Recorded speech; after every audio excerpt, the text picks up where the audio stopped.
السلام عليكم. حياك الله يا مرحبا. أبغى أقول لكم أني أنا والد هذا الشاب الجميل اللي اسمه عمار. يعني أحب أنني راضي عنه وأنني أحبه.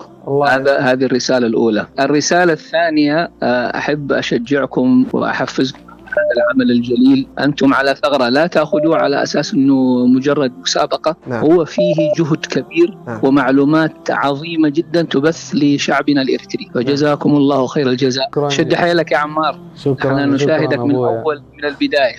الله يعطيك العافية ويخليك إن شاء الله. موفقين.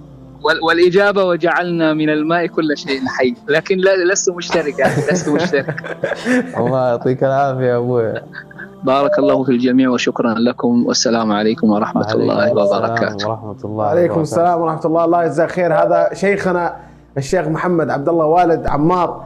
أهلا وسهلا بك في هذه الحلقة المباركة التي يعني تنورت بسماع صوتك، ويعني أنا أعتقد هذه الجائزة لهذا اليوم. الله يسمع صوتك يا شيخنا. شكرا لك وفالك التوفيق إن شاء الله.